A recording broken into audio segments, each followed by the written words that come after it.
رحمت نے عورت کو بیوی کا مقام دیا، ورنہ پہلے تو بیوی کی کوئی حیثیت نہیں۔ بخاری شریف کی صحیح حدیث ہے، حضرت امی عائشہ رضی اللہ تعالیٰ عنہ فرماتی ہیں کہ زمانے جاہلیت میں 4 قسم کے نکاح ہوتے تھے۔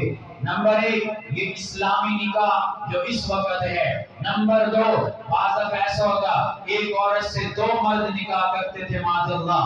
نمبر 3 بعض دفعہ ایسا ہوتا ایک عورت سے 10 آدمی نکاح کرتے۔ بعض دفعہ ایسا ہوتا تھا ایک عورت کا دروازہ کھلے جو آئے منہ کالا کرے، یعنی عورت کی عزت نہیں تھی، بازاروں میں بیچی جاتی تھی، بیوی نام کا کوئی احترام نہیں تھا۔ ایک آدمی کی اگر بیوی ہوتی وہ منسے سے پاک ہوتی تو فوراً دوسرے آدمی کے پاس بھیج دی جاتی تھی، یعنی کوئی غیرت نام کی چیز نہیں تھی، کوئی عزت، عورت کی عزت تاثار کی جاتی تھی۔ لیکن جب نبی صلی اللہ علیہ وسلم آئے، آپ کی رحمت آئی تو آپ نے عورت کو بیوی کا مقام دیا۔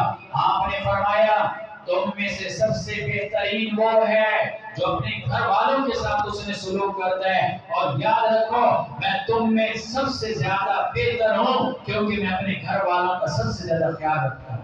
میں حدیث کا مفہوم بیان کر رہا ہوں۔ اسی طرح ایک حدیث میں آتا ہے نبی صلی اللہ علیہ وسلم نے ارشاد فرمایا کہ یہ عورتیں بڑی عجیب مزاج کی ہوتی ہیں۔ فرمایا کہ جو کمینہ خامن، یہ الفاظ ہیں حدیث کے کہ کمینہ خامن ان پہ غالب آتا ہے اور یہ شریف خامن پر غالب آتی ہیں۔ فرمایا آپ نے کہ میں شریف خامن بننا چاہتا ہوں، یعنی عورت کا اتنا خیال کرنا، بیوی کا اتنا خیال کرنا، ماں کا خیال، بیٹی کا خیال، بہن کا خیال، پھوپھی کا خیال اور اسی طرح خالہ کا خیال، یہ مقام عورت کو اسلام نے دیا۔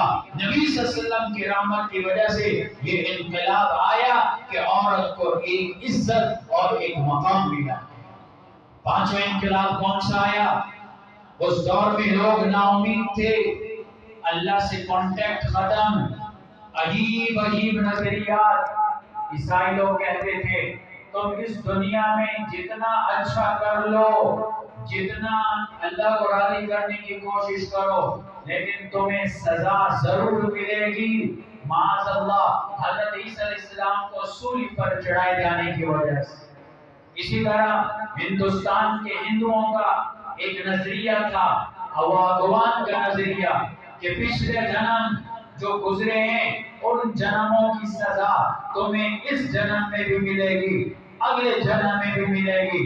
یہودیوں کا نظریہ بھی ایسی تھا، گویا انسانیت پریشان تھی کہ اس دنیا میں کریں تو کیا کریں، اچھے کام کریں تو تب بھی بچاؤ نہیں، برے کام کریں تب بھی نہیں، کیا کریں۔ نبی صلی اللہ علیہ وسلم کی جب رحمت آئی تو آپ نے